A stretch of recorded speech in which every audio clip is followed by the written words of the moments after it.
Bienvenidos una vez más a El Comentario, un programa realizado por Agustín Sancho Cubero. Este programa está disponible en YouTube y en las principales plataformas de podcasts. No te olvides de suscribirte, es gratis. A continuación empezamos el programa. Si alguien se coloca en pleno centro de Zaragoza durante la Semana Santa y, cierra los ojos, lo primero que va a sentir no es devoción, es una vibración física. Totalmente, el pecho retumba. Exacto, el pecho retumba. Es ese sonido atronador de 4.000 tambores y bombos golpeando al unísono por calles estrechas. Y claro, es un ruido tan crudo, tan primitivo, que automáticamente la mente lo asocia con algo medieval. Sí, parece un ritual inmemorial, algo que lleva resonando en esas piedras desde hace milenios. Eso es. Pero, ¿y si resulta que esa tradición, entre comillas, antiquísima, es en realidad más moderna que la invención de la guitarra eléctrica? A ver, es un punto de partida fascinante, porque solemos asumir que todo lo que tiene un aspecto monumental, inamovible, lleva ahí desde siempre. Claro. Cuando nos enfrentamos a algo de una escala tan abrumadora, la mente tiende a apagar un poco el sentido crítico, ¿no? Y simplemente acepta que eso es la tradición. Exacto, y precisamente por eso el análisis a fondo que traemos hoy me parece tan necesario. Así que bienvenidos a esta nueva inversión. Hoy tenemos sobre la mesa una montaña de crónicas, de notas históricas, artículos sobre uno de los eventos más sensoriales y masivos que se pueden presenciar, que es la Semana Santa de Zaragoza. Y para quienes no tengan las cifras en la cabeza, porque tela con las cifras, estamos hablando de 53 procesiones. Una barbaridad. Más de 16.000 cofrades tomando las calles. Y por supuesto ese estruendo absoluto de percusión del que hablabas. Son 16.000 personas organizadas y desfilando de manera sincronizada. Es que es una ciudad entera en movimiento. Es una barbaridad logística, sí. Moviliza a una parte importantísima de la población. Sí, pero a ver, nuestra misión de hoy no es hacer de guía turística, ni leer un programa de mano. El objetivo de este análisis es rascar un poco la superficie de ese gigantesco tapiz. Ir más allá de lo obvio. Eso es. Queremos entender el por qué y el cómo. Vamos a descubrir los secretos, las contradicciones y la verdadera historia que late debajo de todo este espectáculo. Porque vamos a desgranar esto. Vamos allá. Resulta que cuando empiezas a cruzar los datos históricos, esa imagen inamovible de lo tradicional se desmorona de una forma espectacular. Y yo estoy asombrada. Es que detrás de esa fachada de multitudes y de sonido ancestral, lo que realmente encontramos son decisiones tremendamente humanas. Ya. A veces incluso improvisadas, ¿eh? Decisiones que nacieron de necesidades prácticas, de tragedias o, simplemente de modas. Y que con el tiempo se han petrificado hasta parecer dogmas intocables. Exactamente. Pues arranquemos por lo que mencionábamos al principio, por ese paisaje sonoro, el rugido de los 4.000 instrumentos de percusión. Como decía, la sensación es de estar ante un rito antiguo, pero los registros históricos nos dan un bofetón de realidad enorme. Ese sonido abrumador no tiene su origen en la Edad Media. Nació en el año 1940. 1940, sí, a mediados del siglo XX. O sea, hay personas vivas hoy en día que son más mayores que la tradición más citónica de la ciudad. Me dejas de piedra. A ver, 1940. Es como, imagina que pensamos en la gastronomía italiana. Todo el mundo asocia Italia con el tomate, con la pasta con salsa de tomate. Claro, parece que los romanos ya comían pizza. Eso es. Pero el tomate no llegó a Europa hasta el siglo XVI, e Italia no lo incorporó masivamente a su cocina hasta mucho después. Hoy, una Italia sin tomate es impensable, pero es una adopción relativamente reciente. Es un ejemplo buenísimo. Pues aquí pasa lo mismo. Fue la Cofradía de las 7 Palabras la que, recién fundada en 1940, decidió plantar el sonido de los tambores en medio de la ciudad, imitando una costumbre del Bajo Aragón. Y aquí es fundamental entender el contexto, el porqué de ese año en concreto, 1940. Plena posguerra. Exacto. España acaba de salir de una guerra civil devastadora. Hay una necesidad imperiosa por parte de las instituciones y, de la propia sociedad de reconstruir identidades. De recuperar el espacio público, supongo. Eso es, y sobre todo de atraer a la juventud a las cofradías. La percusión, ese sonido militar tan contundente y grupal, era el imán perfecto. O sea, no fue un accidente, fue una estrategia de revitalización clarísima. Espera, espera. O sea, ¿me estás diciendo que una cofradía nueva, en 1940, decide meter tambores en una celebración religiosa súper solemne y nadie se quejó?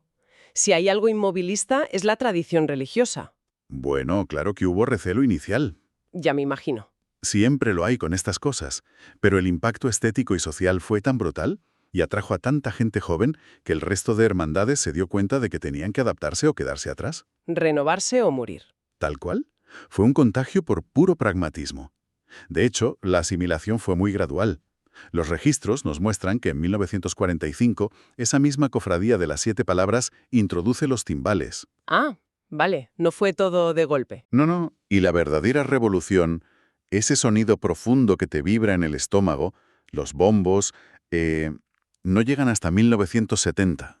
1970, pero si eso es antes de ayer. Totalmente. Y esa innovación de 1970 es la que hoy marca el paso de casi todas las cofradías. Es un ejemplo brillante de lo que los sociólogos llaman tradición inventada. ¿Qué concepto más interesante? Sí, es una práctica reciente que se diseña para parecer antigua y que la comunidad adopta tan rápido que, bueno, olvida sus verdaderos orígenes por completo. Lo más alucinante de todo esto es que mientras todo el mundo copiaba lo de los tambores y los bombos, hay rincones en esas 53 procesiones que sí conservan sonidos mucho más extraños, más ásperos. Sonidos que sí tienen una raíz más antigua. ¿Te refieres a las carracas y las matracas? ¿Sí? Hablo de las carracas y las matracas, instrumentos fascinantes, madera pura contra madera. Un sonido muy peculiar. Exacto. Los apuntes mencionan a la cofradía de la entrada de Jesús en Jerusalén, que tiene una sección entera dedicada a las carracas o carraclas en aragonés. Pero lo que me pareció una absoluta locura es lo de la cofradía del Exceomo. Ah, las matracas gigantes. Sí, su sonido distintivo son las matracas, esos aparatos de madera que producen un ruido seco, repetitivo y súper ensordecedor al girar. Y atención a esto, que llevan 2 matracas de campanario gigantes montadas sobre ruedas, o sea, suena a maquinaria de asedio de Juego de Tronos. Es que literalmente lo parecen, y la razón de ser de esas máquinas de asedio acústicos, como las llamas, es pura necesidad litúrgica. ¿Ah, sí?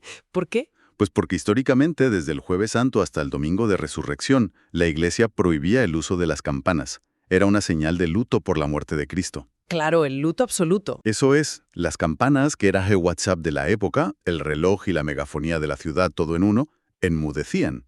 El silencio era total. Ya, vale, pero la ciudad necesitaba seguir funcionando, ¿no? Alguien tenía que avisar de los oficios y de las horas. Precisamente. Las iglesias de los pueblos aragoneses usaban matracas manuales pequeñitas para sustituir a la campana. Pero claro, en una ciudad del tamaño de Zaragoza, una matraca de mano no sirve de nada. No te oye nadie. Exacto. Así que construyeron esas matracas gigantes de campanario. La necesidad práctica de llenar un silencio forzado, de comunicar a gran escala sin romper ese luto litúrgico, acabó cristalizando en un rito estético que hoy pasea sobre ruedas por las calles. O sea, el sonido nacido para llenar el silencio. Es poético y brutal a la vez. Pero claro, si tiramos de este hilo, a ver, si el ruido que hoy atrae a las multitudes es un añadido del siglo XX y las matracas eran sustitutos de campanas, ¿dónde está la verdadera raíz antigua de todo esto? Esa es la gran pregunta. Porque si quitamos las capas de 1940 y de 1970, ¿qué nos queda debajo? Pues mira, para encontrar la materia prima real de esta historia, tenemos que dejar de lado el sonido y centrarnos en la materia física, en la madera tallada. Los documentos nos exigen retroceder hasta el siglo XVIII. Ya estamos hablando de palabras mayores. Sí, concretamente con la venerable Orden Tercera de San Francisco de Asís, que ya estructuraba 3 procesiones fundamentales, que eran el encuentro, el santo entierro y la resurrección. Vale. Y sobre todo tenemos que hablar de la Real Hermandad de la Sangre de Cristo. Aquí es donde la historia se volvió oscura de verdad. Según las fuentes, esta hermandad tenía su sede en el convento de San Francisco desde el siglo XVI. Y uno pensaría que una hermandad centenaria se dedicaba a, no sé, a bordar estandartes y rezar rosarios tranquilamente. Sería lo lógico de pensar, ¿sí? Pero su labor documentada era otra muy, muy distinta. Su trabajo real y físico era recoger los cadáveres abandonados en las calles de la ciudad y darles sepultura. Es un contraste que hoy en día nos cuesta mucho digerir. Ya te digo. Porque, por un lado, a partir de 1827, se convierten en los organizadores absolutos de la gran procesión del Santo Entierro, custodiando un arte exquisito y carísimo. Arte de lujo. Eso es, pero, por otro lado, eran, a efectos prácticos, el servicio funerario de emergencia de una ciudad que era muy propensa a las enfermedades y a la miseria. Claro, no había otra cosa. Las cofradías no nacieron como peñas culturales para desfilar en primavera y lucirse. Nacieron como redes de asistencia social extrema en épocas donde el estado del bienestar no existía ni en la imaginación de la gente. Ni de broma, claro. Y hablando de miseria y de asistencia extrema, no se puede entender el patrimonio actual de Zaragoza sin entender el apocalipsis absoluto que sufrió la ciudad. Los sitios. Hablo de los sitios de Zaragoza, sí. El asedio de las tropas de Napoleón en 1808 y 1809. Y creo que aquí hay que detenerse un momento, porque la palabra asedio suena a libro de texto aburrido del instituto. Suena muy aséptico, sí. Pero es que esto fue la aniquilación total. Zaragoza quedó reducida a escombros, con decenas de miles de muertos en las calles por las bombas, el hambre y el tifus. Fue una destrucción a una escala que hoy nos resulta inimaginable. La ciudad fue machacada metódicamente por la artillería francesa. Pues en medio de ese escenario tan dantesco, las crónicas relatan que los franceses volaron por los aires el convento de San Francisco, el que estaba situado en lo que hoy es la céntrica y bulliciosa Plaza de España. El corazón de la ciudad actual. Exacto. El edificio fue pulverizado por completo, y con él todas, y digo absolutamente todas, las tallas artísticas de valor incalculable que desfilaban en el Santo Entierro. Quedaron reducidas a astillas y cenizas. Es una pérdida irreparable del patrimonio histórico y devocional, todo el legado visual de siglos, borrado de un plumazo por la pólvora. Todo borrado, sí. Excepto una cosa. La gran excepción. Y aquí entra la historia de María Blázquez. Leyendo los documentos, de verdad me cuesta creer que no haya una superproducción de Hollywood sobre esto. Es de película, totalmente. Es que imagina la escena. El convento acaba de saltar por los aires. Hay fuego por todas partes, humo, cañonazos zumbando por encima de las cabezas, las paredes colapsando. Y esta mujer, María Blázquez, se mete de lleno en las ruinas humeantes, jugándose la vida literalmente, Sí, sin pensarlo. para rescatar un tesoro de entre los escombros. Y consiguió sacar de allí al Cristo de la Cama, una talla articulada bellísima que se cree que data del siglo XV. El nivel de determinación que requiere entrar en un edificio colapsado y en llamas para cargar con una figura de madera de tamaño real es asombroso. Es heroico. Lo es, y lo que es más importante es el impacto psicológico que tuvo ese rescate en la población de Zaragoza. Claro, me imagino que se convirtió en algo mucho más que una simple escultura, ¿no? Exactamente. De hecho, el Cristo de la Cama fue llevado a la Basílica del Pilar para protegerlo de nuevos bombardeos, y en 1813 se trasladó a la iglesia de San Cayetano, donde permanece hoy en día. ¡Qué viaje! Ese tránsito, esa supervivencia física contra todo pronóstico, transmutó el objeto. Dejó de ser solo una representación religiosa para convertirse en el espejo de la propia ciudad. ¡Wow! La talla había sobrevivido a las bombas, al fuego y a la destrucción, exactamente igual que Zaragoza. Se convirtió en el gran símbolo de la resistencia. Piel de gallina, te lo digo en serio. Aunque, a ver, si nos ponemos estrictos con la datación técnica, los textos que tenemos señalan que la talla más antigua que procesiona actualmente es otra. El Ecce Homo. Ese mismo, el Ecce Homo. Es una escultura anónima también del siglo XV que durante el año descansa en la iglesia de San Felipe. Los cronistas la describen saliendo en la oscuridad de la noche del miércoles santo, recorriendo las calles del arrabal y cruzando el puente de piedra hacia el casco histórico. Es una imagen superpotente. Imagínate esa estampa cruzando el río Ebro de noche con una talla que lleva 600 años viendo cambiar la ciudad a su alrededor. Eso sí que es un anclaje directo a la historia profunda, y no los tambores. Desde luego, es un cordón umbilical con el pasado brutal. Pero claro, una talla de madera de 600 años, por muy sagrada y antigua que sea, no cruza un puente sola. Ya no tiene piernas. Necesita manos humanas. Necesita una estructura de personas que la porten, que la escolten y que la doten de significado en el presente. Y eso nos obliga a analizar a los propios cofrades. El factor humano. Exacto. Porque, ¿cómo pasa la ciudad de tener a 4 supervivientes acarreando imágenes entre escombros en el siglo XIX a las 16.000 personas perfectamente uniformadas que vemos desfilar hoy. Pues ahí es donde entra la estética y lo que me parece una de las ideas más potentes de nuestro análisis de hoy, que es la reinvención del uniforme. Un tema clave. Si sales a la calle en cualquier ciudad de España y preguntas cuál es la vestimenta típica de un cofrade, la respuesta unánime va a ser el capirote, ese cono alto y rígido que cubre la cara. Sí, es la imagen universal de la Semana Santa española. Lo es, pero en Zaragoza la prenda verdaderamente autóctona e histórica para cubrirse la cabeza no es el capirote, es el tercerol. El tercerol es una pieza interesantísima. Su propio nombre nos remite directamente a sus fundadores, la Orden Tercera de San Francisco de Asís. Todo está conectado. Fue la Hermandad de la Sangre de Cristo la que rescató esta prenda, de origen indudablemente franciscano, para que la usaran los portadores de los pasos en el Santo Entierro. Claro, tiene sentido. Y fíjate en la diferencia. A diferencia del capirote, que busca la rectitud, la altura y la sobriedad, el tercerol es una tela que cae de forma natural sobre la cabeza y los hombros, adaptándose a la fisionomía de la persona. Es mucho más orgánico. Es una prenda de trabajo, pensada para cargar peso. Es mucho más humilde en su concepción.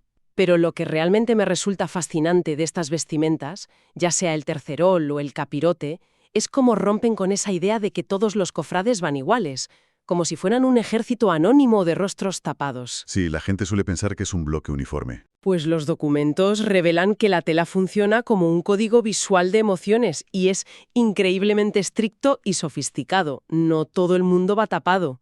Es un lenguaje no verbal muy preciso. Piensa que en la tradición católica la ocultación del rostro es el símbolo máximo de la penitencia. Ocultar quién eres. Exacto. Es la anulación del ego. No importa quién eres en tu vida diaria, solo importa el acto de contrición.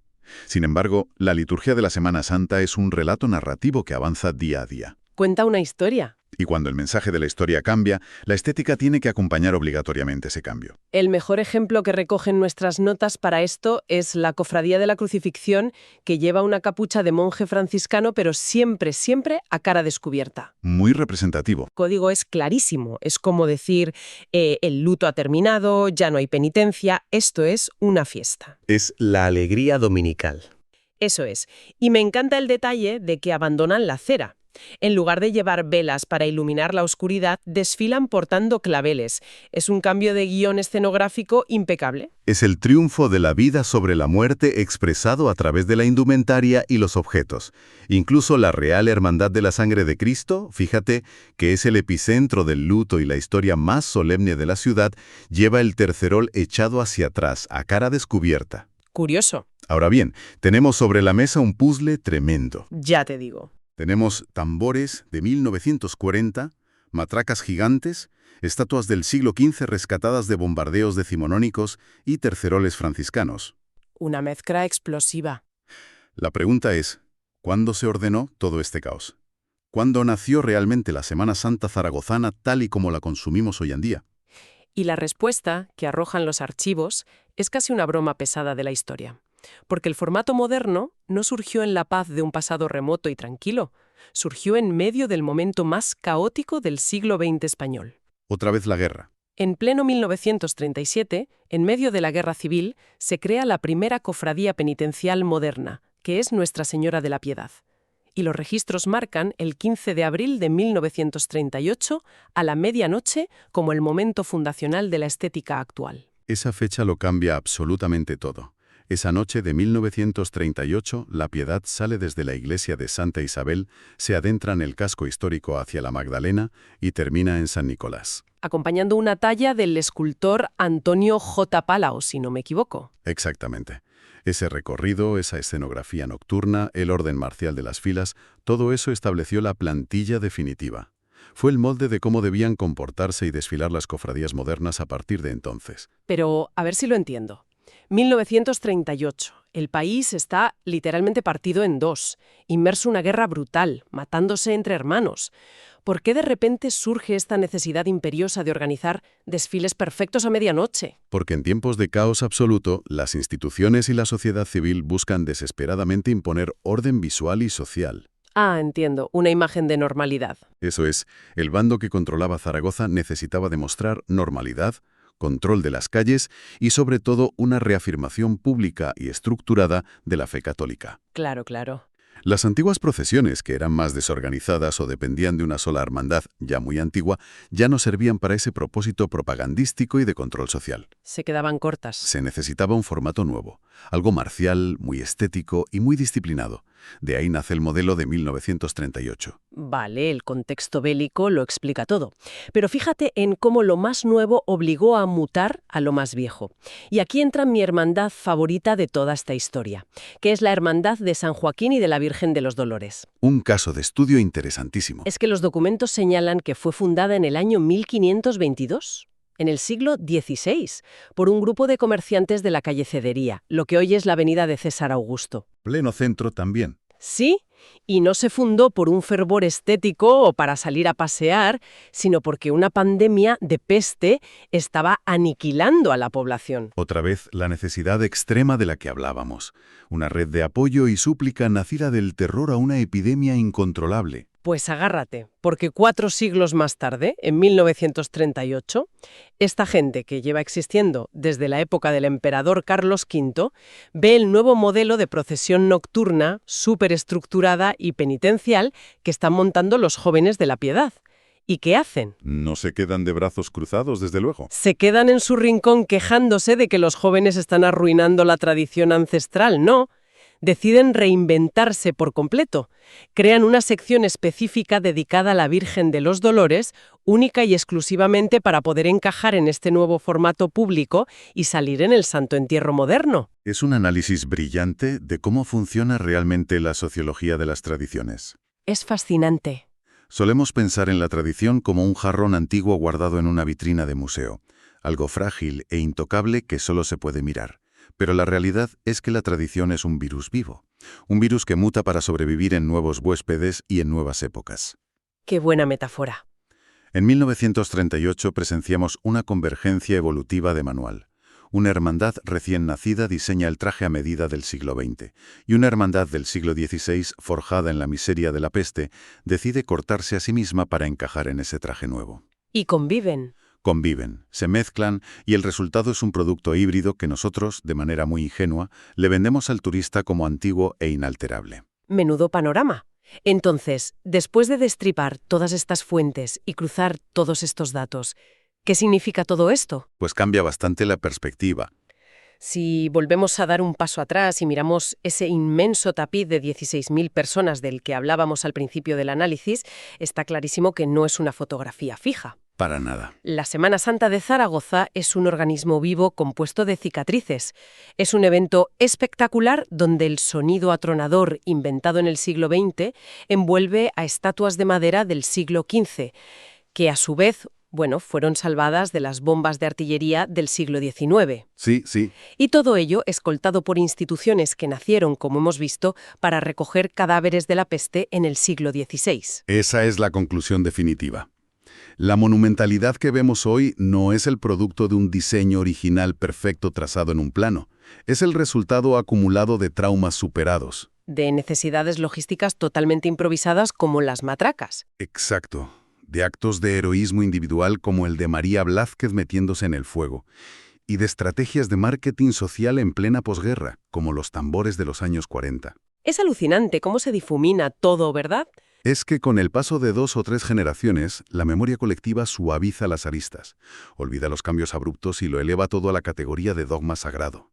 Y eso nos deja con un pensamiento final, una pequeña provocación intelectual para quienes nos escuchan hoy, basada en todo lo que hemos removido durante esta inmersión. A ver qué planteas. Ha quedado claro que el elemento más ensordecedor, icónico y representativo de esta celebración, que es el mar de 4.000 bombos y tambores, simplemente no existía hace 85 años. Fue una innovación. Casi una extravagancia importada, diría yo, que de repente echó raíces. Pues una extravagancia que hoy es el pilar de la identidad de la fiesta. Sin duda. Lo cual nos invita a mirar nuestro propio entorno. Si miramos nuestro día a día actual, con la perspectiva que nos da este análisis, ¿qué elemento nuevo de hoy, qué tecnología contemporánea, qué moda absurda o rutina trivial, que ahora mismo damos por sentada, acabará siendo considerada por las generaciones del año 2100 como una tradición antigua, intocable y sagrada? Es una pregunta excelente, porque es muy probable que las tradiciones inamovibles del futuro se estén inventando esta misma tarde frente a nuestras narices. y estemos tan inmersos en el ruido de nuestro presente que seamos absolutamente incapaces de verlo. Al final, todos somos pequeñas piezas de cerámica en un mosaico inmenso, que alguien, algún día, intentará descifrar. Totalmente de acuerdo. Pues con esta reflexión nos despedimos hoy. Ha sido un viaje fascinante a través de la historia, el sonido y la supervivencia. Hasta el próximo análisis a fondo. Hasta aquí esta edición del programa del comentario, un programa realizado por Agustín Sancho Cubero. Este programa está disponible en YouTube y en las principales plataformas de podcasts. Hasta la próxima edición del programa. Muchas gracias. Dirección y realización Agustín Sancho Cubero.